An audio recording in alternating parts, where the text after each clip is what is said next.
Hola, ¿qué tal? Muy buenos días, buenas tardes, buenas noches, depende de cuándo estén revisando este material en la plataforma de YouTube o Educatic.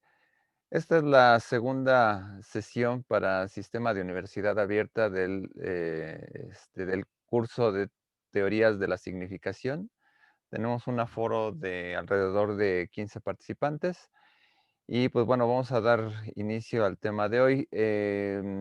No sin antes mencionar que bueno, esta sesión está siendo videograbada para fines del resguardo del material para aquellos que por alguna situación no hayan podido conectarse o no puedan conectarse el día de hoy. Y pues por lo mismo tendré que darles el aviso de privacidad de que, bueno, si en algún caso alguno de ustedes no da permiso de usar su imagen, simplemente puede apagar su cámara, pero esto tampoco resta su obligación de participar durante la sesión. Entonces, sin más, el día de hoy vamos a ver, 2 temas, cuál sería la comparación entre, la escuela estructuralista de Saussure y la escuela, de Peirce, que sería, el pragmatismo. Entonces, en este sentido, vamos a ir a ver una presentación. Este, de todas maneras, vamos a abrir los micrófonos para que ustedes puedan de alguna manera, participar. Y bueno, cuando ustedes, bueno, si no participan, pues tengan apagado el micrófono, pero pues bueno, pueden levantar la mano para que, bueno, de alguna manera ustedes pudieran tener la opción de participar. Ok,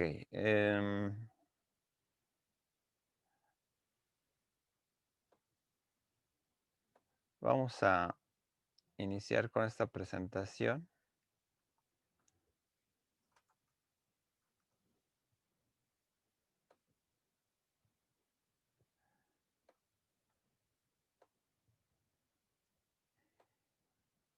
Y vamos a ver lo que es la semiología de Saussure y la semiótica de Peirce. Primero vamos a ver a Saussure. Entonces, bueno, Ferdinand de Saussure, bueno, pues es un teórico de Ginebra, ¿no? De que de alguna manera es un referente padre también de de la semiología, aunque bueno, él se va más por una parte que sería la dimensión lingüística. Él, fue a estudiar a Alemania, a Leipzig, luego fue a Francia y luego, regresó a Ginebra a lo que sería dar su famoso curso de lingüística general.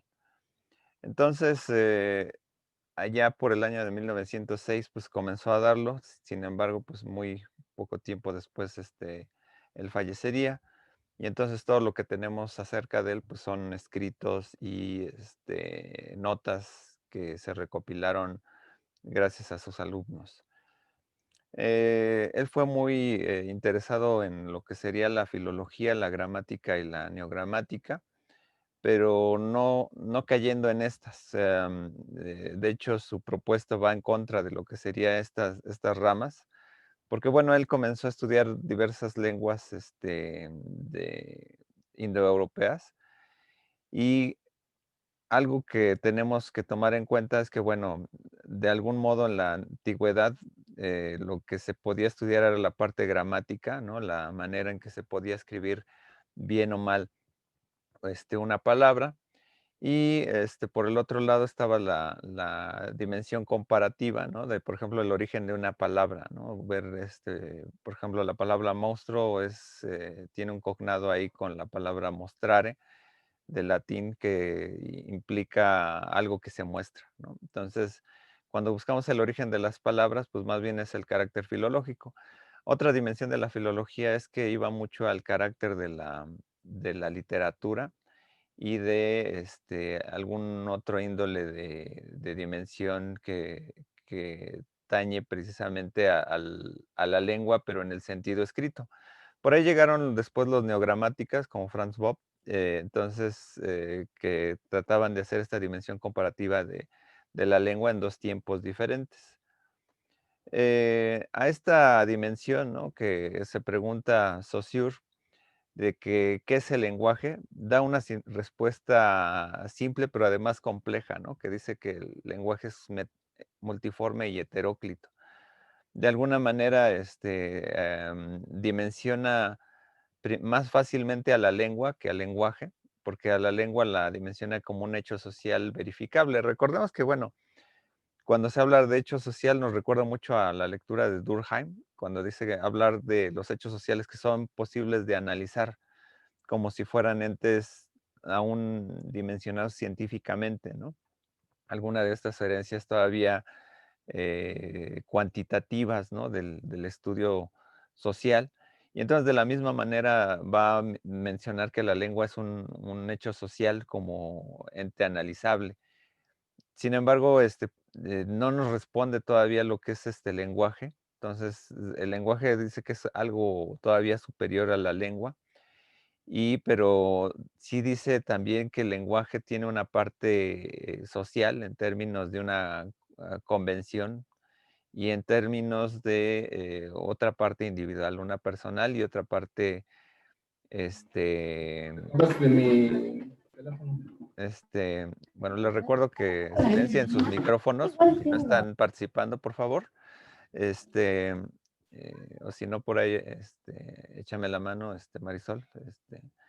Y pues bueno, de alguna manera, lo que estaríamos viendo en esta dimensión de estudio, ¿no? Es que el lenguaje de alguna manera viene a convertirse muchas veces en un ente humano, ¿no? Entonces, de alguna manera estaríamos aquí vislumbrando lo que es, más que nada la lengua, ¿no? El lenguaje puede ser más bien una expresión humana que se dimensiona en muchas otras características que cuando nosotros nos estamos expresando, pues podemos usar las señas, los gestos, pero además esto, como mencionaban en una clase, durante esta semana, ¿no?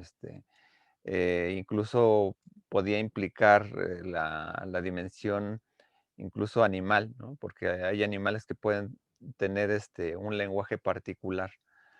Eh, de alguna manera, también lo que se dimensiona aquí como la lengua, ¿no? Como producto social de la facultad del lenguaje, como una parte convencional, ¿no? En donde, por ejemplo, lo que pasa con la lengua es que si dimensionamos la idea de lengua como una metonimia, ¿no? O sea, usamos la lengua para producir sonidos, ¿no? O sea, es un instrumento fisiológico que nos permite emitir sonidos, ¿no? Y de ahí vino la idea de lengua o de la langui, en términos de que pues, eso nos permite dar un habla, ¿no? O sea, cuando dices qué idioma hablas, ¿no? Pues tiene una relación con la voz, con el sonido fónico. Y a su vez, bueno, la lengua como un sistema convencional donde, por ejemplo, a diferencia del lenguaje de señas que a lo mejor no puedes, a lo mejor algunos no pueden entender algo o, por ejemplo, un gesto que puede ser multivariable, significado. En este sentido, lo que pasa con la palabra es que usamos palabras para comunicarnos porque es convencional. O sea, decimos que la palabra mesa determina qué es la mesa, ¿no? Es una convención, ¿no? Aunque en inglés sea table, pero es una convención social. Entonces, de alguna manera tiene un alcance para nosotros como una lengua franca, ¿no? Entre todos los lenguajes que existen. Entonces, por eso de alguna manera está vinculada la lengua en este sentido, incluso muy vinculado para entender que si existen otros lenguajes, más o menos podrían existir de la misma manera. Entonces, en este esquema fónico auditivo, Saussure comienza a hacer su esquema, ¿no? De la lengua en los hechos humanos del lenguaje, donde finalmente es una dimensión psicofísica, porque además de dimensionar la parte en que estamos hablando, de alguna manera estamos también procesando esa información a través del cerebro y además cuando alguien lo escucha, está también procesando en el cerebro, mentalmente lo que significan esos sonidos. Y de ahí viene este famoso esquema simplificado, ¿no? En donde lo que pasa por el cerebro es una dimensión de concepto e imagen acústica. Por un lado hay una dimensión que determina ahí lo que sería el significado del significante, que sería el concepto, sería el significado y el significado es la imagen acústica, siendo una lo que es la representación mental y la otra lo que es la representación en términos fónicos o incluso escritos. Entonces, a partir de este modelo, pues va a comenzar a haber diadas, así, primero, pues veíamos una diada que sería lenguaje-lengua, después otra sería concepto, imagen acústica, y entonces en esta otra dimensión se vislumbra lo que es la diada, la lengua y el habla, ¿no? Por un lado, la que es la parte social, la que es conveniente en una relación entre todos, y otra individual, que es el uso que tenemos a partir de de un habla determinada, ¿no? O sea, cuando un joven dice, no, yo hablo como quiero, realmente se equivoca muchas veces porque lo que sucede es que la manera en que hablamos está realmente determinada en una convención social. Hemos aprendido esos sintagmas, esos elementos verbales y los hemos aplicado. A veces podemos cambiar algo, una idea, ¿no? Una palabra, pero a veces eso no implica que toda la sociedad cambie con esa palabra. A lo mejor en un sociolecto pequeño yo puedo inventar, a lo mejor a veces en la familia hay palabras muy contextuales, así, o como decimos chistes locales, donde dices una palabra y ya tienes todo el código, ¿no? Pero cuando eso trasciende a una familia, se va a la parte social, de alguna manera eso está implicando que vamos más allá de ello. Eh, por otra parte, ¿no? En este sentido, pues vale la pena mucho revisar el concepto directo de Saussure, ¿no? Dice, la lengua es un sistema de signos, o sea, hay una condición sistémica como autorregulada que expresan ideas y por eso es comparable a la escritura, el alfabeto de los sordomudos, a los ritos simbólicos, a las formas de cortesía, las señales militares, etcétera, etcétera. Solo que el más importante de todos estos es la lengua. Y entonces aquí comienza a determinar que este estudio de la lengua en algún momento sería absorbido por lo que sería la dimensión semiológica, ¿no? Los sistemas de signo es lo que sería más importante. Entonces, esta ciencia de alguna manera sería vinculada con la semiología, la lingüística sería parte de la semiología en donde finalmente solamente sería una sección de esta parte.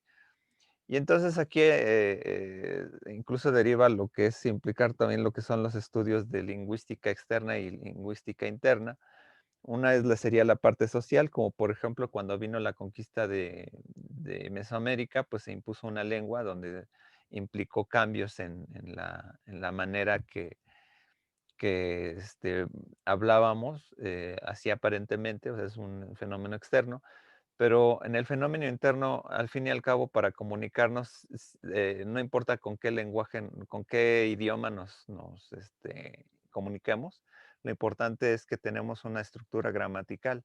Puede ser sujeto, verbo, objeto, objeto, verbo, sujeto o sujeto, objeto, verbo, ¿no? Depende de cuál sea el tipo de idioma, tiene más o menos esta estructura.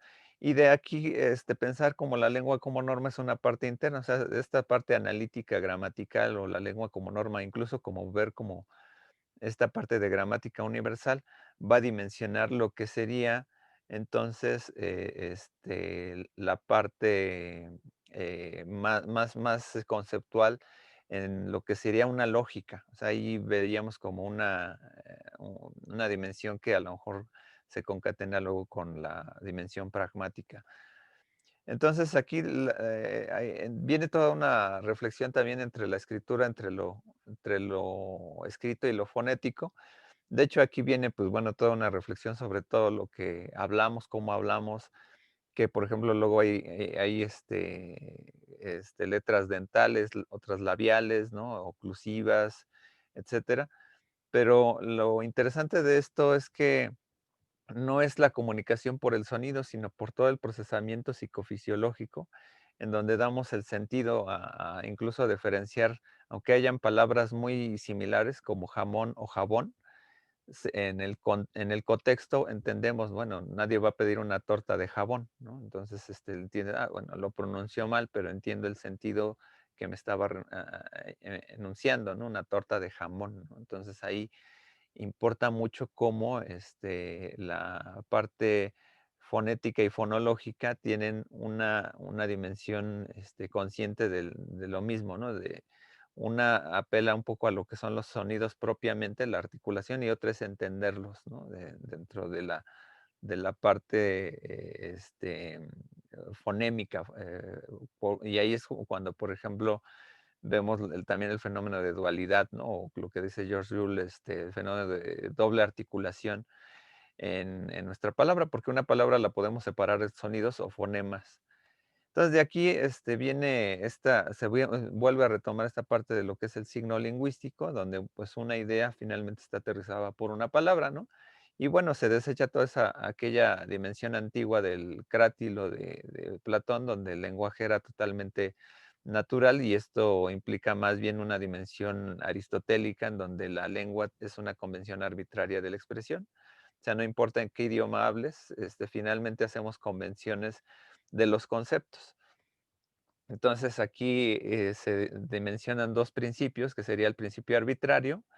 El principio arbitrario es precisamente de la convención social de las palabras y el segundo es la linealidad. Nadie puede pensar en dos palabras al mismo tiempo. Es como un trenecito en donde nosotros vamos vislumbrando la parte acústica y conceptual una por una. O sea, nadie puede pensar en dos palabras al mismo tiempo. Entonces, las palabras, y aquí viene toda esta dimensión de pensamiento y lenguaje, donde, por ejemplo, de alguna manera, el pensamiento se liga totalmente con el lenguaje debido a que la manera de articular palabras es nuestra manera de fijar los elementos o las ideas de pensamiento. De hecho, aquí, por ejemplo, en algún ejercicio personal que ustedes quisieran hacer es, por así decirlo, em, implicar por ejemplo, no pensar en palabras, les generaría una ansiedad tremenda, ¿no? En esta dimensión, ¿no? Es decir, yo nada más pienso en una palabra al mismo tiempo, pero, por ejemplo, no pensar en palabras sería como una paradoja que me recuerda como esa película de los cazafantasmas, donde al final este demonio Gozer llega a la Tierra y les dice, piensen en la forma del destructor y finalmente uno de ellos no puede aguantarse y piensa en algo, es porque no podemos pensar en menos de, no sé, o sea, no podemos estar reteniendo sin palabras la nada. Entonces, es muy, muy, muy interesante esta parte de la linealidad porque nos hace reflejar también lo que sería el principio de pensamiento y lenguaje. Y ahí luego hay algunas discusiones más bizantinas, ¿no? Entre decir qué es primero el pensamiento o el lenguaje, ¿no? Algunos se van en la teoría de Chomsky, otros se van con Skinner, otros con Piaget, otros con Vygotsky, ¿no? Otras dimensiones que serían totalmente teóricas, otras con Adam Shaft, ¿no? Y que bueno, eso deriva mucho a la discusión sobre pensamiento y lenguaje. Entonces aquí en esta parte también hay otra dimensión dicotómica que sería la inmutabilidad y mutabilidad. Y de alguna manera, esto implica como el aspecto diacrónico y sincrónico. ¿Qué quiere decir esto? Que a lo largo del tiempo estamos usando palabras o convenciones. Sí, ahora que, por ejemplo, vienen las palabras del todes, ¿no? De alguna manera está implicándose la dimensión de un cambio. Eh, y, por ejemplo, había una convención social en donde todos ya agrupaba al género masculino y femenino. Pero aún así el todes tiene implicaciones, convencionales por usar una gramática ya específica, el TOD, como un lexema. Hay una unidad, significante más o menos arbitraria. Ahí sería el principio de inmutabilidad, y la mutabilidad sería la terminación. Aunque incluso yo diría que a lo mejor también es una imposición porque no podemos, nadie dice todos, ¿no? En el lenguaje inclusivo, ¿no? Entonces también decir, o sea, no importa la vocal, finalmente al fin y al cabo viene a ser una convención, ¿no? Y lo que se busca es que aquí en esta dimensión de usar el lenguaje hay una transformación. Y entonces aquí viene el eje, ¿no? El eje de las simultaneidades y de las sucesiones, ¿no? Aquí el tiempo viaja más o menos de C a D, ¿no? Donde es un aspecto diacrónico y en el eje de las simultaneidades A y B es donde, por ejemplo, se para un tiempo definido y ahí entonces damos como una especie de pausa. Y finalizamos lo que es el paradigma y sintagma, por ahí ya revisaron lo que sería la unidad de contenidos, ¿no? Vieron ahí como el video de cómo triunfar con un reggaetón en el verano, ¿no? Con el Daddy Melquiades. Y que, pues bueno, finalmente lo que él tiene en su cuadro de cómo hacer un reggaetón es de manera paralela, ¿no? Todas las palabras que tienen una semejanza, ¿no? Un parecido, son una especie de paradigma y ya la oración que nosotros generemos de esas opciones es un sintagma, ¿no? Ahí es como, por ejemplo, tenemos ahí nuestro menú de palabras y entonces al final nosotros ejecutamos la palabra que más convenga. Ese es un paradigma y un sintagma aquí explicado por el Daddy Melquiades.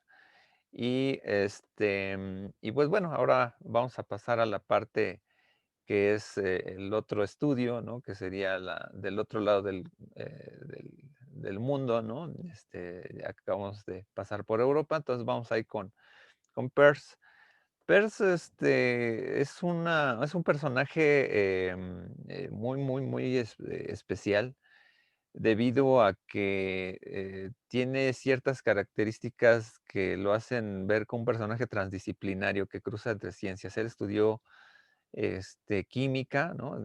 Vamos a ver que sus esquemas son más parecidos como a veces también como a la química, a la ciencia, pero también era un místico, ¿no? O sea, tenía toda esta relación ahí espiritual muy, muy, muy intrínseca con él. Y pues bueno, el carácter científico lo hereda su padre Benjamin Peirce, que era un matemático. Y pues bueno, hay tres elementos con los cuales a veces determinamos a Peirce, que es un científico, un filósofo y un lógico. Y él da incluso pie a lo que sería toda una escuela norteamericana, incluso que llamamos como pragmatismo. Obviamente, alguien que luego retoma estos estudios, sería William James, y que a su vez, pues luego en la evolución de las teorías, de los conceptos, luego vamos a llegar incluso al interaccionismo simbólico, y bueno, hay que se mezcla ya de otras maneras, ¿no? Entre la psicología y la sociología, incluso hasta el funcionalismo.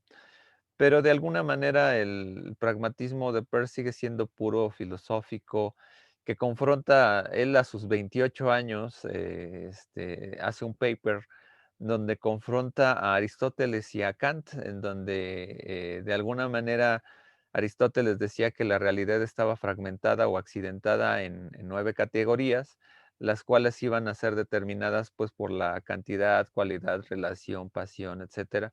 Para Kant van a ser 4, las cuales se van a diversificar en 12. Y bueno, y llega Peirce y dice, no, no, no, pues realmente la realidad se puede determinar en 3 elementos, ¿no? En cualidad, en relación por los hechos y por relación por su carácter simbólico, ¿no? Entonces, aquí, bueno, pongo aquí nada más como un ejemplo una carta de su profesión de fe, que era un anglicano devoto, ¿no? Obviamente en su vida personal ahí le afectó mucho el hecho de que se haya divorciado y obviamente a expensas de la sociedad como se veía en aquel entonces, siglo XIX en Estados Unidos, pues bueno, fue muy mal visto que se volviera a casar. Entonces, pues bueno, esto ya después, pues ya en su etapa de segundo matrimonio, pues bueno, hizo un pacto de fe consigo mismo para decir que, pues bueno, iba a poder volver a comulgar, etcétera, ¿no? Eso lo menciono porque de alguna manera también escribió algunos textos sobre teología o teodicea, les dicen algunos, donde ahí hay un texto que en realidad habla más de la abducción más que de un concepto teológico, que es un argumento olvidado acerca de Dios o algo así, donde habla más de lo que sería la abducción o la hipótesis. Pero bueno, vamos a dar de lleno con su concepto de signo. Dice el signo o representamen es algo que para alguien representa o se refiere a algo en algún aspecto o carácter, se dirige a alguien o tal vez un signo más desarrollado. Este signo, este signo más desarrollado es lo que yo llamo interpretante del primer signo. El signo está en lugar de algo, su objeto, o sea, cuando está representando algo, ¿no? Y está en lugar de ese objeto, no en todos los aspectos, sino solamente en referencia a una suerte de idea que a veces es llamado el fundamento del representamen. Aquí, bueno, viene a ser muy críptico toda esta dimensión si lo leemos así a simple vista, pero ¿qué es lo que implica la significación? Que cualquier elemento de la realidad puede ser un ente de significación y que entonces aquí lo que estamos dimensionando es una dimensión entre que algo que significa algo para alguien es una relación en donde el intelecto está participando, no es algo naturalmente que se dé sin el ser humano, sin un ente pensante o sin un ente que lo pueda significar. Tiene que atravesarse por esta dimensión, ¿no? O sea, si hiciéramos una alusión a lo que dijera la parte cuantitativa positivista, en donde uno somete a los hechos, a la evidencia, a las cosas. Aquí antes de tener la evidencia tenemos que suponer que eso que estamos observando como evidencia va a significar algo. Entonces es como en vez de un positivismo estaríamos hablando de un negativismo, ¿no? Porque cualquier cosa puede ser un signo en la realidad.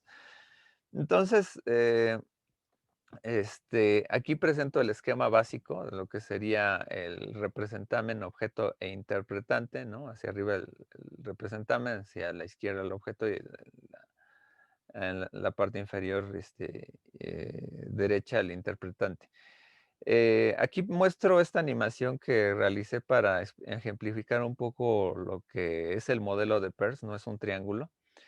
Él usó muchas veces este modelo precisamente porque, de alguna manera, estaba implicando, lo que sería, su amor por la química, ¿no?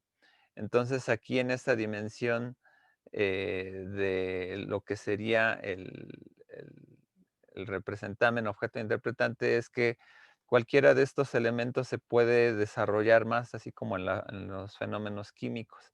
De hecho, aquí explicándolo un poquito más, ya que lo tenemos fijado, o sea, esto se vislumbra, ¿no? Porque es como los enlaces covalentes en química, ¿no? Entonces, regularmente muchos libros usan el triángulo para escribir el modelo de Peirce, pero esto es cerrado porque lo que él usó finalmente fue una figura como una Y, por su cariño a la química, ¿no? En la química se representan así los enlaces determinando la posibilidad de unirse a más elementos y crear nuevos compuestos, ¿no? De esta idea también surge la idea de lo que se llama fanerón. El fanerón es todo aquello que está en la mente. Entonces, en la mente, cuando, por ejemplo, yo pienso en el árbol, por ejemplo, el árbol me puede significar más cosas. Puede ser el árbol del conocimiento, el árbol espiritual, el árbol de la vida, etcétera. Y aún a su vez, cada elemento que yo hable, por ejemplo, del árbol del conocimiento, entonces voy a dimensionar que el conocimiento es amplio, que tiene raíces, que tiene ramificaciones, etcétera. Entonces, esa es la complejidad del modelo de triádico gráfico de Peirce. Entonces, en este sentido tiene una relación también triádica, ¿no? Con lo que era el famoso trivium, la gramática, la lógica y la retórica. Y que bueno, para Peirce el estudio de la lógica sería simplemente una dimensión que sería un sinónimo. Lógica y semiótica serían una especie de sinónimo. Entonces, aquí lo que estaríamos viendo también es otra tríada que sería lo que sería la abducción, la inducción y la deducción. Aquí la abducción es una hipótesis simplemente. Antes de comprobar el conocimiento que nosotros generamos una hipótesis, ¿no? Por ejemplo, todos los días que nos levantamos, no verificamos que existe el piso, por ejemplo, ¿no? O sea, nos levantamos y pisamos firme, ¿no? Entonces ahí nuestra hipótesis está muy conducida con nuestra acción. Entonces, no hacemos una deducción de que, bueno, si voy tocando, etcétera, deduzco que hay un piso, ¿no? Y pues bueno, recordemos que Aristóteles, de los 3 modos, o sea, Aristóteles menciona lo que es la abducción, la inducción y la deducción, y de los cuales él va a privilegiar lo que es la deducción o el conocimiento de los universales, ¿no? Un sentido, por ejemplo, en donde una cosa solamente signifique algo y solamente eso. Entonces, por ejemplo, cuando digo todos los hombres son mortales, es una implicación donde es una recurrencia, en donde yo voy a estar vislumbrando que ese es un principio de repetición de realidad y que cuando yo veo un caso fijado, ¿no? En esa situación, como por ejemplo Juan es un hombre, entonces Juan es un mortal, ¿no? Entonces, en el caso inductivo, Aristóteles nunca privilegió el caso inductivo porque dijo que era como científico, y lo más científico de eso sería la inducción estadística, ¿no? O sea, la inducción tendríamos que cortar una parte de la realidad, ¿no? Por ejemplo, dices, todos los hombres son gordos, ¿no? Pues no todos los hombres son así. A lo mejor un sector ahorita por la pandemia que come mucho pan, pues por ejemplo, pues a lo mejor determina que ese conjunto de personas sean gorditos, ¿no? Pero cualquiera de los dos caminos son elementos de la escritura a la demostración. En cambio, del pensamiento a la escritura, lo que generamos precisamente es un tipo de conocimiento en donde es posible. Entonces, aquí en la abducción, la inducción y la deducción, lo que se demuestra es que la abducción es como una categoría básica de posibilidad, de cualidad, una cualidad que le estás aplicando a un fenómeno que estás estudiando, ¿no? La inducción se va a los hechos, a la parte práctica no sé, o sea, tú dices, el taco es salado, ¿no? Entonces lo pruebas, ¿no?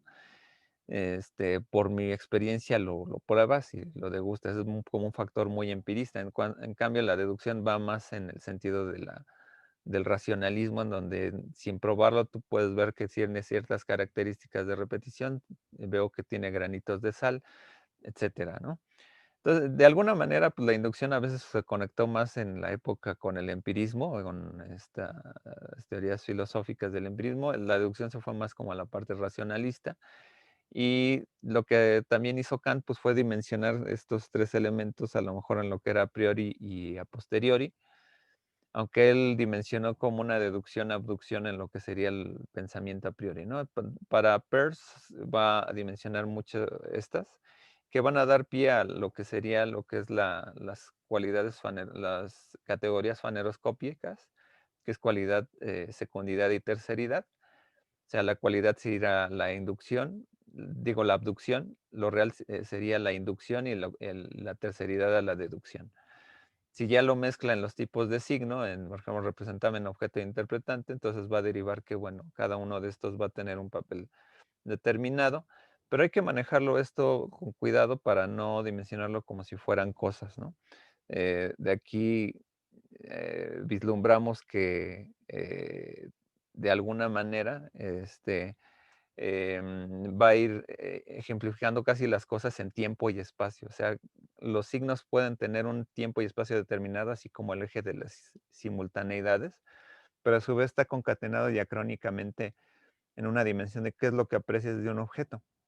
Entonces, por ejemplo, un cualisigno, en términos de una relación de representamen del objeto, el vehículo, con la primeridad, con su carácter de abducción de una posibilidad, de una hipótesis, es que se define por una cualidad, por ejemplo, un sabor artificial de una bebida. Ahí en inglés se entiende mejor porque es the quality, ¿no? O sea, es como si la naranjosidad del refresco, o sea, es una posibilidad que puede tener.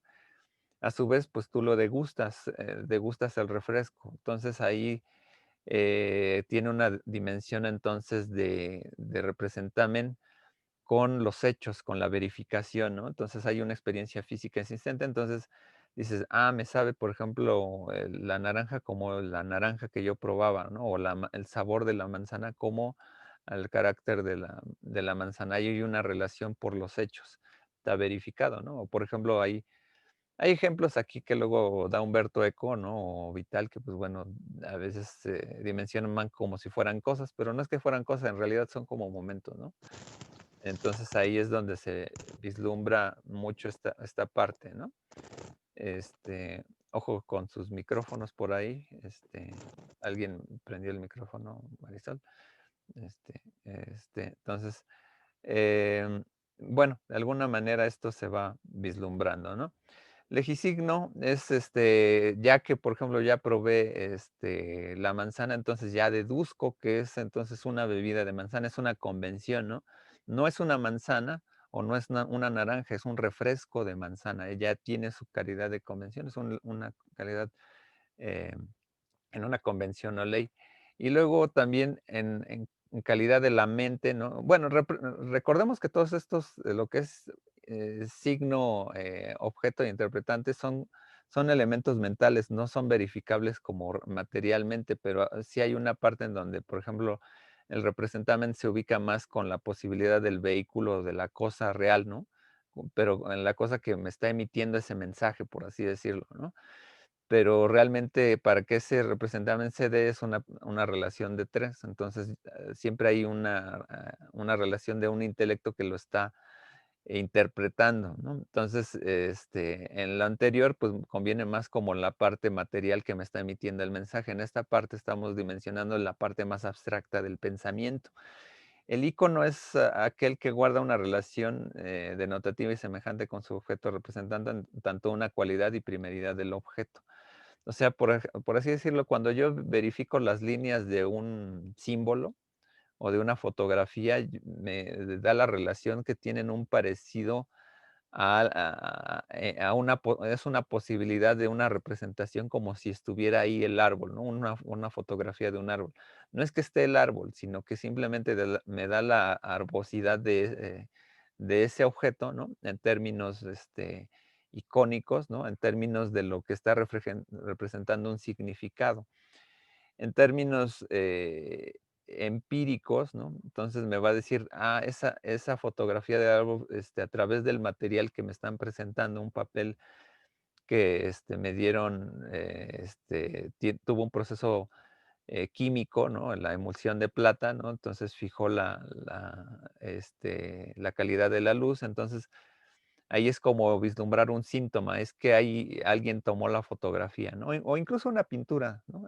Alguien pensó esa pintura y la dimensionó como parte de su imaginario, etcétera. Una pintura de Remedios Varo o de cualquier elemento surrealista, nos va a decir, bueno, pues es lo que les estaba pasando por su mente, es como un síntoma, ¿no? Y a veces cuando los gestaltistas a veces analizan mucho qué es lo que representas, ¿no? En la parte visual, ¿no? Entonces, aquí puede ser también en el sonido, ¿no? No olvidemos que, por ejemplo, los signos pueden ser en cualquier sentido que tengamos, ¿no? O sea, hay como 25 sentidos, ¿no? El ser humano, que convencionalmente representamos solamente 5: vista, oído, oída, tacto, olfato, pero hay el sentido de la gravedad, el sentido, intuitivo, etcétera, ¿no? Hay muchas otras cosas, ¿no? Entonces, aquí, por ejemplo, había puesto la estridencia del movimiento de guitarra, ¿no? Como, por ejemplo, de Dick Dale, que tocaba como música surf, pues, por así decirlo, era algo parecido, ¿no? Y el símbolo es donde finalmente yo compruebo, ¿no? Como deductivamente, ¿no? En donde se da por una convención. Entonces es un árbol porque tiene los caracteres de índice y caracteres de icono, ¿no? Tiene estos elementos que yo puedo cotejar entre uno y otro. Entonces, en la última dimensión, la que es el interpretante, es donde ya nosotros estamos como referidos ya a la parte escrita o la parte convencional en la parte lógica, la parte representacional verbal. Entonces, aquí lo que estaríamos viendo, son simplemente tres elementos en los cuales se compone una dimensión, argumentativa, o sea, un silogismo creado por 2 postulados y una conclusión. Primero, para construir, cualquier enunciado necesitamos términos, ¿no? Un rema es como una representación especulativa que podemos tener como el objeto, como el término utilizado en un enunciado, o sea, una palabra, ¿no? O sea, yo digo gato. Gato es una posibilidad, de un animal, es la posibilidad de un gato hidráulico, es la posibilidad de un ayudante, la posibilidad de un juego, y etcétera, ¿no? Entonces, aquí la posibilidad se tiene que verificar en la práctica, por ejemplo, escrita. Cuando yo digo el gato come croquetas, ya tengo un enunciado, eso sería un disente. O sea, ya me dice dónde está esa palabra en contexto, ¿no? El gato come croquetas o el gato con el que levantaron el auto, ¿no? Entonces ahí yo ya tengo 2 enunciados y entonces yo verifico, ¿no? Dado que gato es un animal que come croquetas y yo estoy refiriendo a que el gato come croquetas, me estoy refiriendo entonces a un gato, ¿no? Entonces sería el argumento con el cual yo sostengo la convención. Si lo ven en todo este aspecto, estos tipos de signos por lo general son abstractos y proporcionan los rudimentos para una semiótica que invoca todo tipo de combinaciones. Hay personas que incluso señalan que hay como una especie de 150 signos, ¿no? 150 tipos de signos o más, o 200, ¿no? Mezclando un rema icónico, simbólico, no sé, puede ser combinaciones, porque pueden tener características de una y otra, ¿no? Y bueno, desde una opinión personal, que bueno, es una interpretación pragmática kantiana, para que los dimensionen bien y que luego no los troleen, ¿no? Que diciendo que si es todo y nada, ¿no? Más bien piensen estos elementos como tiempos, ¿no? Tiempos uno seriado del otro, ¿no? Entonces, no hay que compararlos como los discursos, ¿no? De como lo hace luego Humberto Eco, explicando a Peirce, ¿no? Por cierto, se pronuncia Peirce, ¿no? Muchos lo pronuncian como Pierce, pero Peirce es la dimensión correcta, ¿no? De esto nos va a adelantar mucho para la clase que viene, pero bueno, y aquí viene su concepto importante, que es la semiosis ad infinitum, que es que un conocimiento remite a otro, así como lo que decíamos del árbol, pues estaríamos implicando todo esto, ¿no? El objeto del signo es también un signo tanto pensado en semiosis anterior, o sea, nada, por así decirlo, o sea, como en la psicología de Piaget, estamos construyendo el conocimiento paulatinamente, ¿no? Es una suposición, entonces la cosa exterior en la mente, la cosa exterior real, ¿no? Es lo que suponemos que están ahí las cosas, pero realmente hacemos alusión a nuestra interpretación metafísica de la realidad. O sea, nosotros conducimos nuestro conocimiento en la posibilidad que conocemos las cosas, ¿no? Entonces, lo siguiente sería una reflexión faneroscópica y de semiosis, en donde aquí finalmente es una animación en donde tenemos una idea y después esa idea me remite a una anterior o la relaciono con otra y esta idea como interpretante, ¿no? Nos genera una nueva dimensión y así como un símbolo químico estamos generando nuevas ideas y nuevas ideas y nuevas ideas, ¿no? Eso es la diacronía del signo en Peirce, la pragmática del signo, ¿no? Entonces, si se dan cuenta, esta representación visual converge totalmente como si estuviéramos haciendo química, ¿no? Entonces, por eso el triángulo no me permitiría hacer esto, o si hago el triángulo es que realmente estaría fijando lo que son los elementos puntuales, los puntos relacionales de las puntas del triángulo, en realidad. Entonces ahí, ese es como el modelo de esta animación nos permite entender un poquito más de este sentido, ¿no? Y entonces esta semiosis ad infinitum, pues es que va en proceso infinito. Y pues bueno, aquí como pongo un ejemplo, ¿no? Es como cuando la faneroscopía se parece mucho a la fenomenología, de hecho, pues también es una ideoscopía, la fenomenología de Husserl, donde de alguna manera no es que pensemos qué son las cosas, sino cómo las pensamos, ¿no? Y este ejemplo que doy de Salvador Elizondo, que dice, escribo que escribo, mentalmente me veo escribir que escribo y también puedo verme que escribo, ¿no? O sea, es como una tautología todo esto, ¿no? Me recuerdo escribiendo yo y también viéndome que escribía. Y me veo recordando que me veo escribir y me recuerdo viéndome recordar que escribía y escribo viéndome escribir, que recuerdo haberme visto escribir que escribía y que escribía que escribo que escribía, ¿no? Es como un juego de trabalenguas, ¿no? también puede imaginarme escribiendo que ya había escrito que me imaginaría escribiendo, que había escrito que me imaginaba escribiendo que me veo escribir que escribo, ¿no? Al principio, pues habla una relación hacia atrás, ¿no? Con lo que lo relaciona. Posteriormente, sí como cuál fue su experiencia, ¿no? Y al final, qué está dando, ¿no? Hacia el futuro, ¿no? ¿Qué imaginaría?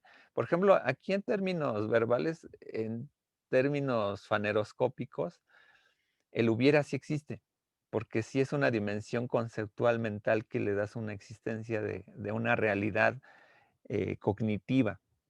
Te imaginas, el imaginar es un momento, un hecho para la mente. Entonces ahí lo dimensionas, ¿no? Entonces, en el arte, por ejemplo, hacemos mucha pragmática porque generamos elementos nuevos a partir de los que ya tenemos a nuestro alrededor. Y bueno, aquí, pues bueno, también me adelanto un poco a lo que vamos a ver la sesión que viene, ¿no? Entre Percy y Morris, ¿no? Pero Morris dice, bueno, esta cuestión mentalista, pues yo la voy a aplicar desde la psicología conductual, pero aquí es un alto precio que pagó la semiótica para ser estructurada metodológicamente, porque entonces ya no es algo el interpretante no es el intérprete para Peirce. Sin embargo, Morris sí dice que hay una importancia en el intérprete, o sea, la persona concreta. El interpretante, yo digo que más bien lo ubiquen más como una especie de alusión a lo que es el hábito, un hábito determinado, ¿no? Una costumbre para interpretar algo, ¿no? En Morris sería una conducta, ¿no? Pero si hay una conducta, hay un intérprete, hay un sujeto, ¿no? Entonces, Morris en vez de representamen habla de vehículo de signo, que es un término que coge de Leibniz, ¿no? Entonces, pues bueno, de aquí de alguna manera implica esta dimensión, ¿no?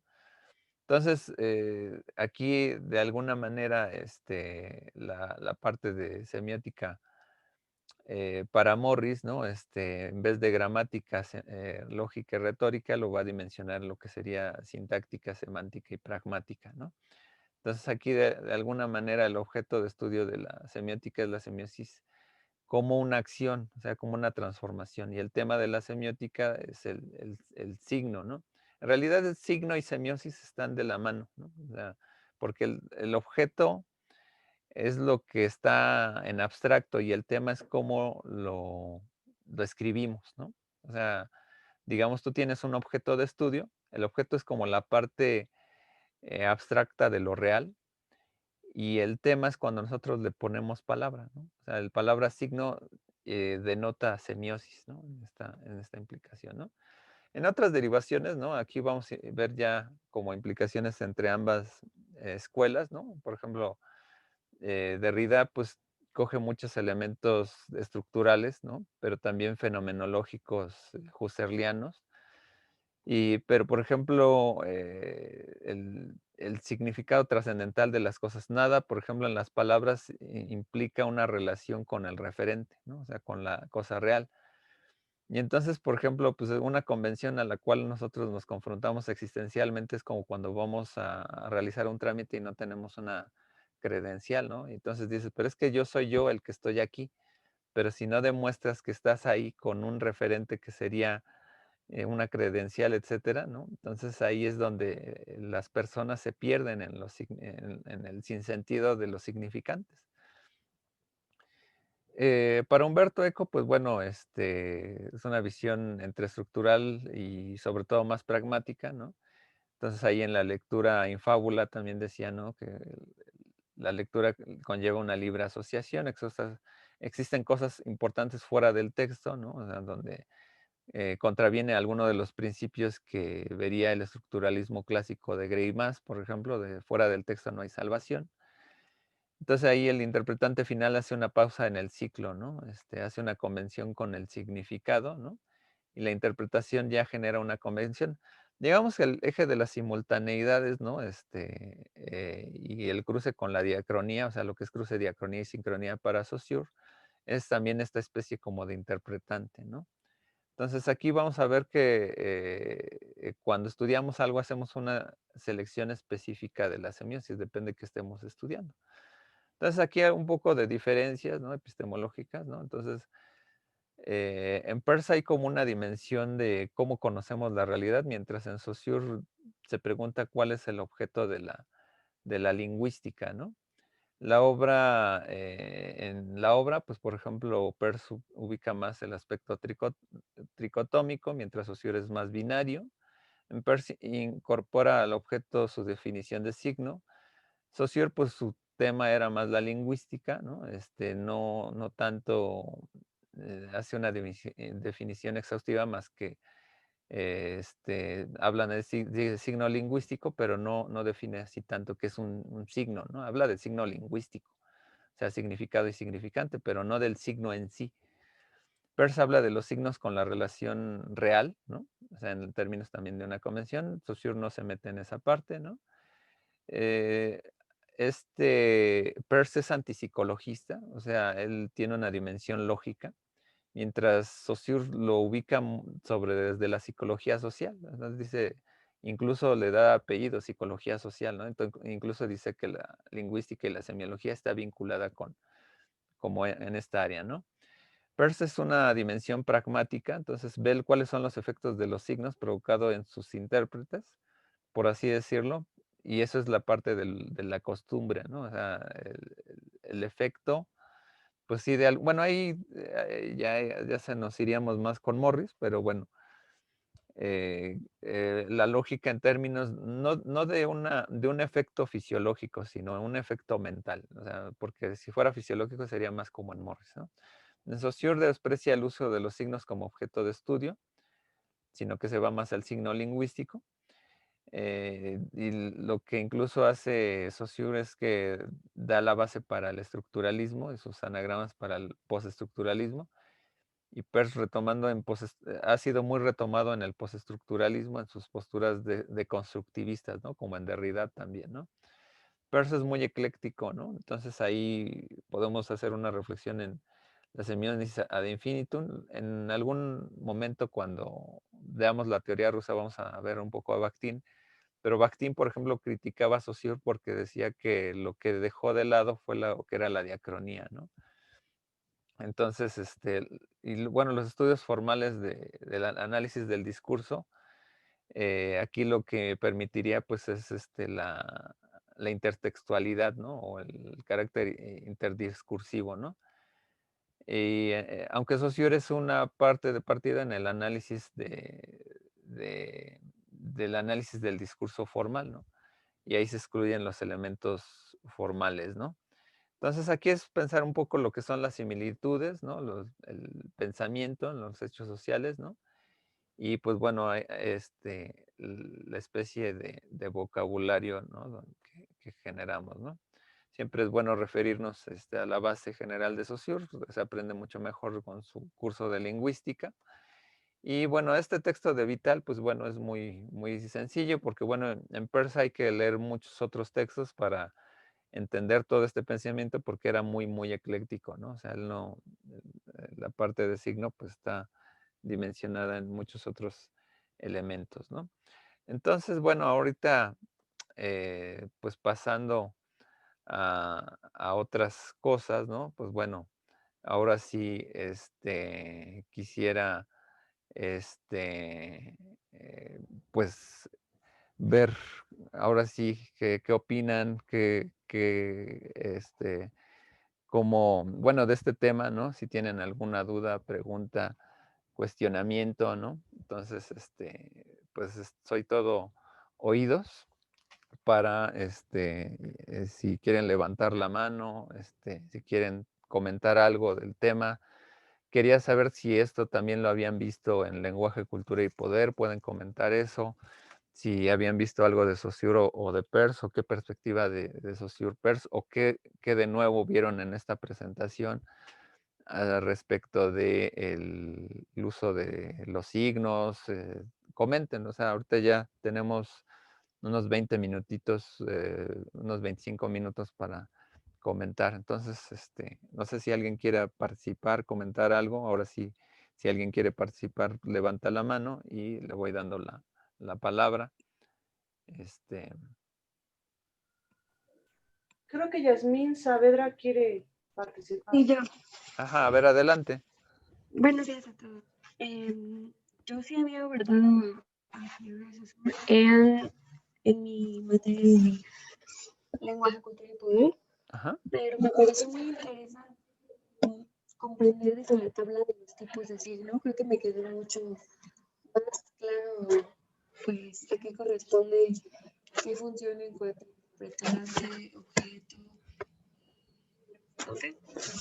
Em, lo que siempre ha surgido de duda en mí es cómo funciona esta tabla, por ejemplo, en diferentes latitudes del mundo. Creo que no se comprende de la misma forma, por ejemplo, aquí en México, que en Europa.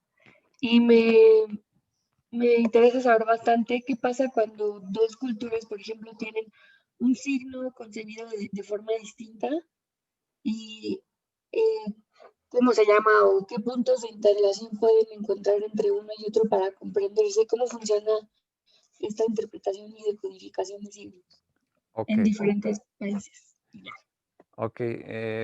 Bueno, vamos por un punto medular. Primero esta parte que es como coyuntural, ¿no? De lo que hablas del aspecto mundial.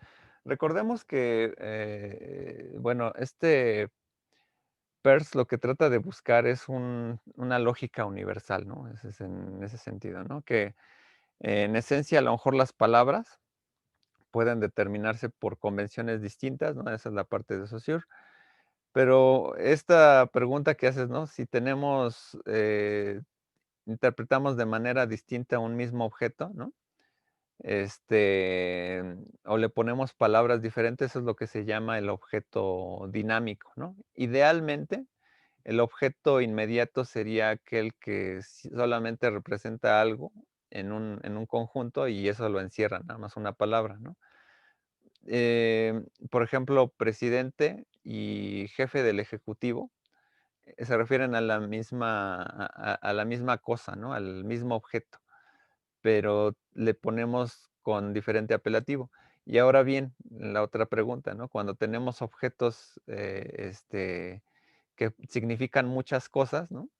Eso es más término de lógica, ¿no? Eso se llama término unívoco, ¿no? O sea, idealmente nosotros desearíamos que nos comunicáramos con términos unívocos. Un término unívoco es, no sé, que encontráramos, por ejemplo, como los nombres científicos de alguna cosa, y aún así sería ahí es un objeto dinámico, ¿no? Por ejemplo, la aloe vera, ¿no? Por ejemplo, y la sábila es el mismo objeto, ¿no? Ahí es un objeto dinámico, ¿no?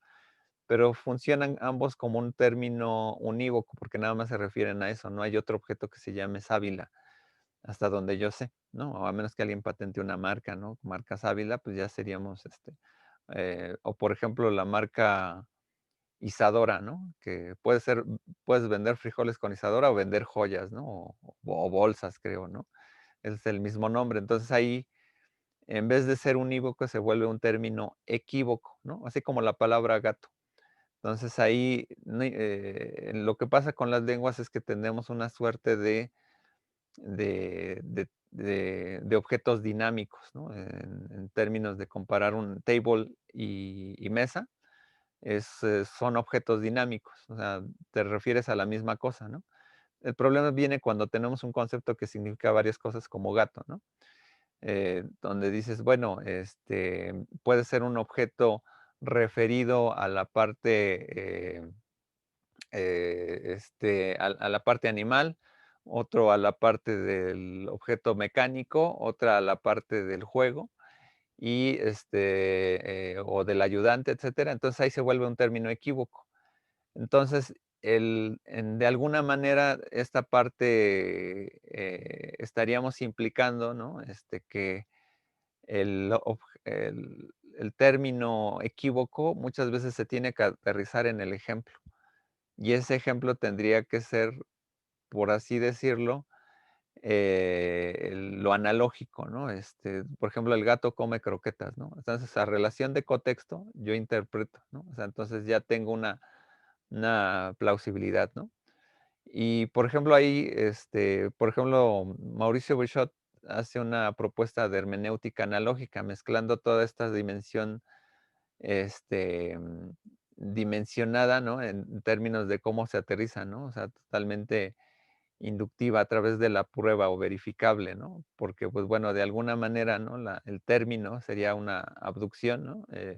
El término equívoco es como una posibilidad de que puede significar.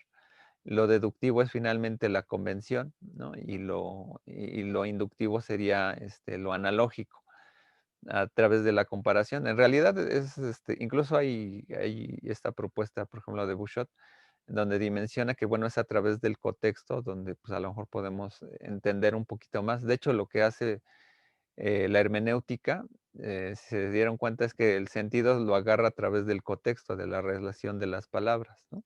Entonces ahí vamos a ver luego una especie de parentela, ¿no? Entonces, cuando vemos otro idioma, pues realmente lo que entenderíamos ahí, primero por los términos unívocos sería una especie de objetos dinámicos, porque nos referimos al mismo objeto con diferente palabra, ¿no? Entonces, no sé si contesté tu pregunta o te confundía más, Yasmin.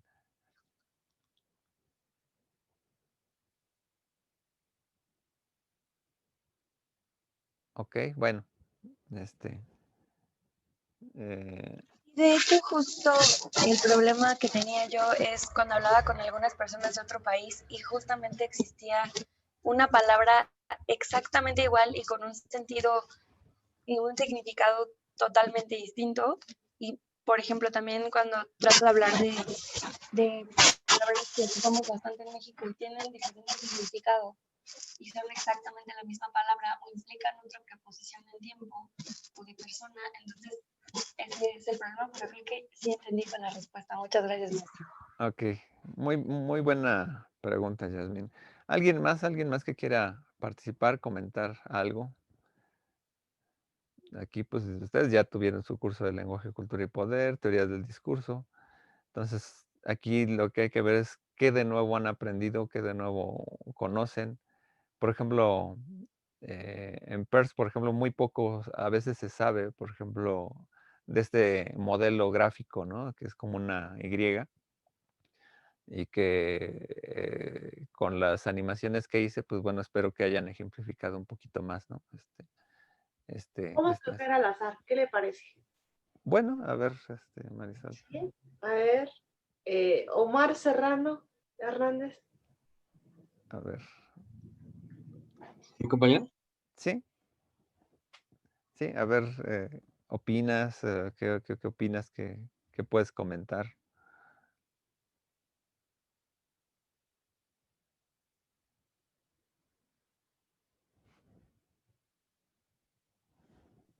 Perdón, es que tenía problemas con el micrófono. Eh, pues buenos días, compañeros. Pues creo que con mi clase de lenguaje, cultura y poder, o sea, sí vimos demasiada información con respecto a este tema, ¿no? Pero la verdad, a la vez también siento que estuvo un poquito limitado. O sea, siento que de alguna forma sí está como separado. O, bueno, lo que yo pude ver o lo que recuerdo de la clase. Estoy aprendiendo aquí en este nuevo curso, otro como contexto, ¿no? Un poquito más como específico de algún modo. Por ejemplo, toda esa parte del significado y el significante, se me hace muy interesante el ejemplo que creo que es un poquito recurrente en la clase, ¿no? Del gato. Ujú. Pues sí, influye mucho, o sea, hasta la percepción de una persona, me refiero a su experiencia, como obviamente con qué crecí yo, con qué lenguaje, con qué tipo de jerga, inclusive, ¿no? Qué Ujú. costumbres. Entonces, creo que de alguna forma esto es muy interesante para en general entender mucho de la forma en la que se estructura un lenguaje y cómo cada cierto nicho puede interpretarlo. Ya que también habla, bueno, en la clase que tengo de teorías teorías de la comunicación, perdón, hablan Ujú. mucho de los nichos, lo que es la comunicación masiva, que como tal esa palabra no existe, ¿no? O bueno, no debería aplicarse porque Ujú. más bien la comunicación se comprende de colectivos. Por ejemplo, nosotros que estamos en esta disponibilidad de estudiar como en línea, Ujú. aunque no lo parezca, somos minoría incluso en la UNAM. Claro. Somos una minoría a los que muy pocos tenemos acceso. Entonces, creo que es muy interesante comprender que pues va más allá, ¿no? De simplemente tener esta posibilidad todas las personas. Bueno, eso es lo que podría opinar en este momento. Ok, agregas un punto muy interesante, Omar, porque esta, sí, bueno, bien, primero la parte de comunicación masiva, pues es como absurdo, ¿no? Porque todo se maneja en perspectivas más bien inductivas o empírico-analíticas, ¿no? Para centrar el objeto que estudiamos. Y por otro lado, me gusta mucho esta idea de, ecosistémica, ¿no? Como de, porque estamos en entorno, a lo mejor me adelanto un poco a lo que es la teoría de la cultura, pero realmente ahí se aborda mucho la parte de lo que es el sociolecto, ¿no? Nuestras palabras están dimensionadas por un código común y de alguna manera, o sea, como bien lo dices, o sea, por ejemplo, en este caso, ¿no? De los que nos conectamos somos una minoría, pero incluso el hecho de ser universitario ya implica una minoría determinante, ¿no? Porque sí, de alguna manera, ¿no? Ya estamos conectándonos con una posibilidad de un entendimiento, ¿no? O sea, diría Wittgenstein, ¿no? O sea, todas las ciencias tienen un metalenguaje específico y al final del día lo que nosotros tenemos en comunicación es que vamos abordando un lenguaje paulatino y una jerga específica. O sea, entonces, si esta clase a lo mejor no tienen, por ejemplo, todas las bases o no tuvieron un buen curso de lenguaje, cultura y poder, pues obviamente va a haber alguna una divergencia en decir, pues es que yo no entiendo nada, ¿no? Etcétera, ¿no? O como bien lo dices, ¿no? Hay veces como un fallo fundamental de esa asignatura de lenguaje, cultura y poder fue haber quitado todo lo que era la psicolingüística, las áreas sociolingüísticas, ¿no? Más allá de hablar de política, ¿no? Y la culturalidad, ¿no? Que son otros temas interesantes, pero que le merman el sentido incluso científico a la parte lingüística, ¿no? Porque no todo en la lingüística, por ejemplo, es social, ¿no? O sea, por ejemplo, hay dimensiones en donde el lenguaje, o sea, la parte cognitiva es una parte de estudio que tendría que ver más con las ciencias duras, ciencias biológicas, ¿no? O incluso las teorías del lenguaje están vinculadas con eso, ¿no? Pero luego tenemos una falacia muy común aquí en las áreas sociales, ¿no? Donde como estamos aquí ubicados, ¿no? Porque supuestamente vamos a trabajar con personas, pues bueno, pensamos que ahí todo es social, ¿no? En esa parte es ciencia social, ¿no? Pero pues bueno, los médicos también trabajan con personas y pues no están en esta facultad, ¿no? Pero bueno, de este comentario aparte, pero bueno, vale la pena como para indicar toda esta vinculación que hacemos con el estudio social de una lengua, ¿no? O sea, de que ahí sí hay una implicación de relación entre personas. Muy bien, Omar. Vamos con Andrea Rojas. Nos tiene también una opinión. Bueno, yo lo que quería preguntar es más bien una duda, profesor. Sí había visto ya los temas de una manera un poco más somera en lenguaje cultura de poder. Eh, lo que aún como que no me, o sea, ya he leído un montón sobre ello y todo, pero no me queda aún muy claro, o sea, si hay una diferencia, ¿cuál es la diferencia entre pragmática y pragmatismo? Porque o sea, bueno, lo que tengo como idea es que la pragmática es como tal, yo creo que el estudio de la relación de pues los hablantes con el uso del lenguaje como tal, ¿no? Y el pragmatismo sería más bien como la teoría de, ya que se tiene que, bueno, que se relaciona ya más con estas teorías Ok, psicológicas de las que usted hablaba. ok, O, me vas a hacer reflexionar aquí un poco epistemológicamente, ¿no? Hay muchos momentos en donde un estudio eh, se vincula mucho entre lo que intenta ser científicamente demostrado y epistemológicamente demostrado a lo que termina luego convirtiéndose, ¿no? No voy a hablar ahorita antes de pragmática y pragmatismo, sino voy a dar otro ejemplo ajeno, ¿no? Que sería un estudio marxista a lo que sería el marxismo, ¿no? por ejemplo, decía Marx que lo que más odiaban eran los sismos, porque hacían de él un dogmatismo. O sea, y llega, o sea, a pasar, ¿no? O sea, es como lo mismo pasa con el estudio estructural, ¿no? A lo que sería el estructuralismo. Hay una vinculación de facto, ¿no? Y ahorita después comento una pregunta todavía más difícil, ¿no? Que la que me estás planteando, porque converge precisamente en que lo pragmático, más bien, pues la pragmática como tal, pues puede tener muchas definiciones, ¿no? O sea, porque una es como la que tú dices, ¿no? El uso de los signos por los usuarios, ¿no? Que es la definición casi de Morris, pero algunos lo manejan la pragmática como el estudio de la acción, ¿no? O sea, el estudio del pragma-acción, ¿no? Entonces, en los dos está vinculado, pero pragmatismo sí tiene como una patente, ¿no? De la dimensión moderna, donde de alguna manera también el estudio persiano se ha vuelto una especie de dogma.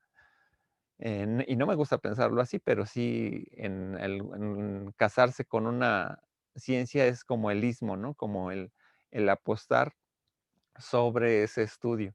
Entonces, es más bien es una dimensión verbal epistemológica donde se va un estudio con el otro, ¿no? O sea, una sería como el estudio puro y el otro, el pragmatismo sería como la aportación que se hace a la pragmática, ¿no?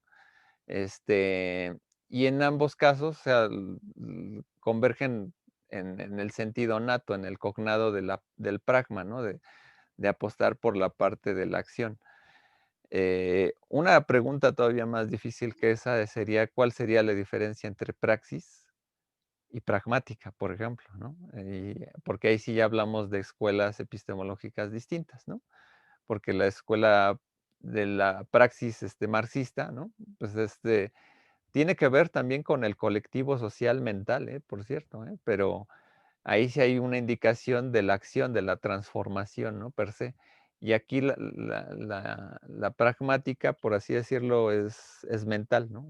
El cambio viene desde la mente, no desde la acción. O sea, ya es una acción la mente, ¿no? Pero la pragmática pura, ¿no? Es como el sentido purista, ¿no? De decir el estudio, eh, como el estudio biológico y al biologicismo, ¿no? O sea, es como el pragmatismo es como la reducción como a priori.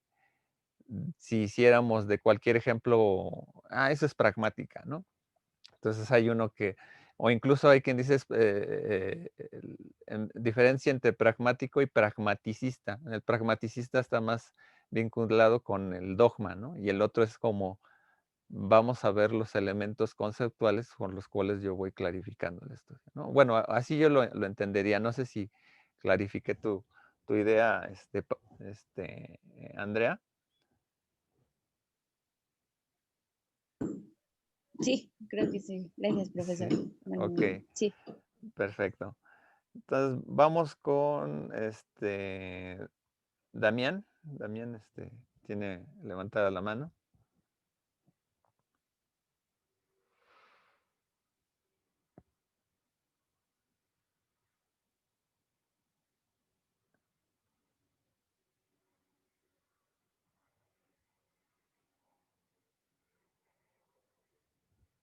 ¿No? O no sé si. De hecho, escribió, ahorita Ah, estoy leyendo un mensaje. a ver, Buenos dime. días a todos. En las lecturas y pláticas que tuvimos en mis semestres pasados, analizamos mucho la parte del cómo cambia un signo a través del tiempo, viéndolo desde la definición de que es más una cualidad mental que está reemplazando a un objeto. Además de que este tema fue muy interesante, nos abrió las puertas prácticamente a un tema donde los signos para la lingüística son una pequeñísima parte de este. Perfecto. Pues sí, eso significa que tuvieron una buena introducción, ¿no? En el tema ahí de lenguaje.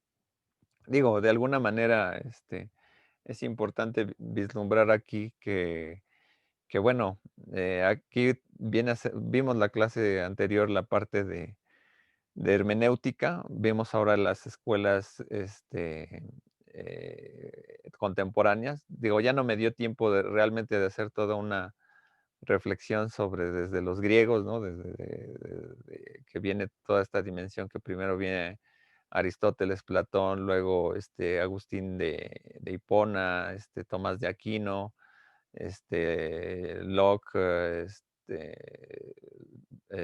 por ahí los Leibniz, Kant, ¿no? Que es una serie de dimensiones, pero por ejemplo aquí en Aristóteles ya nos da la raíz, ¿no? Una parte que va a la expresión, a la parte lingüística y otra parte que va finalmente a la parte lógica. Entonces, en esta dimensión comparativa, ¿no? Pues sí tenemos como, por así decirlo, una dimensión equilibrada, ¿no? Y algo que quiero que también se aprendan es que eh, por lo regular el estructuralismo va a estar más vinculado con los estudios del discurso, o sea, la expresión, y lo pragmático tiene que ver más con el pensamiento, con lo abstracto, ¿no? Entonces ahí va a ser hasta más metafísico, fenomenológico, ¿no? Entonces, pero los estudios, por así decirlo, se intercalan. O sea, cuando hablas del discurso estás hablando de pensamiento y cuando hablas de pensamiento tienes que referirlo a un discurso. Estas, por eso ya viene mucho a colación también esto que comentaba, esta pregunta que hacía Andrea, porque hablamos ya de dos tradiciones, ¿no? Por eso ya el estructuralismo versus pragmatismo son ya dos tradiciones de ver más o menos el fenómeno del signo o de la significación, ¿no? La siguiente sesión vamos a abordar, si mal no recuerdo, pues todo creo que la dimensión entre Peirce y Morris, donde de alguna manera vamos a aterrizar a lo mejor un poquito más a detalle estos conceptos. Y pues bueno, ya después posteriormente vamos a ir con la dimensión de James Lev y Roland Barthes, ¿no? En la parte estructural, ¿no? Dentro de un mes, ¿no? Entonces, bueno, no sé si alguien tenga alguna otra pregunta o alguien más. Brandon, ya contigo cerramos. Muchas gracias, profesor. Tomo la palabra. Buen día a todos. Quería pedir, o bueno, sí, más que nada sería una petición. Si nos podría enviar algún material o al menos los nombres de algunos libros o de algunos temas que para usted fueran fundamentales que pudiéramos conocer antes de continuar con todas las sesiones para poder seguir el hilo y más que nada para poder tener temas con los cuales seguir comentando y seguir repasando y nutrir todo lo que podamos seguir viendo en la clase y en las sesiones. O sea, nada más como temas que según usted debimos haber visto, porque a lo mejor sí vimos unos, pero algunos profesores se enfocan en otros temas más que en otros que a lo mejor usted va a ver y así en todas las materias siempre es. Entonces, si tiene algún listado de libros o de material que nosotros pudiéramos darle un ojo antes de seguir con las clases o durante las clases, también se me haría bastante bueno para que pudiéramos nutrir más, ¿no? La participación. Ahora que yo creo que es más importante que podamos compartir ideas mediante estas sesiones. Ok, bueno, espero que a lo mejor no les cueste trabajo la navegación en la plataforma de Educatic, porque bueno, ahí fundamentalmente, pues bueno, en el programa del curso, de hecho ahí hay un repositorio, hay un vínculo de repositorio para las sesiones, ¿no? De lo que es ¿cómo se llama? El Drive. Y en la misma plataforma, pues bueno, ahí vienen más o menos las referencias de más o menos lo que estaríamos ahorita vislumbrando. O incluso ahí el mismo programa que les di, pues más o menos viene una lectura recomendada por la cual nosotros nos vamos guiando para ir cada sesión y la cual ustedes pues deben de traer leída, ¿no? Eso pues bueno, de entrada, ahí si no llegó el correo, pues bueno, avísame, o me mandas ahorita un mensaje, porque bueno, sí es importante para que todos ustedes tengan el hilo, ¿no? Y que lleven con una lectura preparada para el día de hoy. De hecho, ahí, en el programa, pues más o menos había una lectura recomendada para el día de hoy. Así como en la sesión pasada, pues bueno, estaba la lectura de Morris, nada más que pues como fue el primer correo, pues ahí casi directamente creo que eh, este, de alguna manera, pues bueno, ahí se están acomodando, etcétera. Pero bueno, la idea aquí fundamental es y ya si son cosas que ya no vieron en el semestre pasado, pues voy a poner en el mismo repositorio a lo mejor como algunos textos fundamentales. Por ejemplo, ustedes ya debieron haber leído a Berger y Lockman, por ejemplo, a algunos otros textos bueno, más conforme a lo que estaríamos viendo, ¿no? Pues, por ejemplo, en teorías del discurso debieron ya ver a Benveniste o a Theo van Dijk, ¿no? En términos de análisis del discurso, ¿no? Pero sí, o sea, por la parte teórica, o sea, ustedes están cubiertos. De hecho, si mal no recuerdo, hay un repositorio de lecturas, ¿no? Que está ahí en la plataforma, o ahorita lo checo si es que hay alguna falla por la cual no tienen acceso, ¿no? De todas formas, la parte aquí de contenidos también creo que fue muy afable si lo revisaron. Y digo, pues bueno, de todas formas, ahorita voy a checar si es que hubo ahí algún error, ¿no? De que no tengan acceso, pero hasta donde yo sé, pues bueno, pues bueno, ahí en la plataforma más o menos se puede checar. Si no, ahorita lo corroboro, ¿no? No, sí, profe, sí se puede ver ahí las lecturas. Sí, sí, sí las podemos leer y descargar.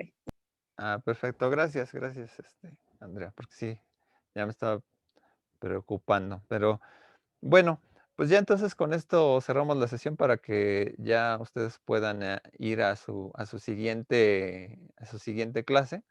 Entonces les doy muchas gracias. Hay unas lecturas que vamos a revisar algunas cosas de Peirce y Morris, si mal no recuerdo, para la siguiente sesión. Ahí lo detalla el programa. Entonces, pues, les recuerdo que, pues, bueno, este es un foro abierto, ¿no? Donde, pues, bueno, se levanta la mano, participamos y aprendemos más también. Yo sigo aprendiendo, también sus preguntas me sirven mucho a confrontar o hurgar un poquito más desde este punto de vista, ¿no? Entonces, muchas gracias, les doy las gracias por esta segunda sesión. Seguimos en contacto ahí en plataforma.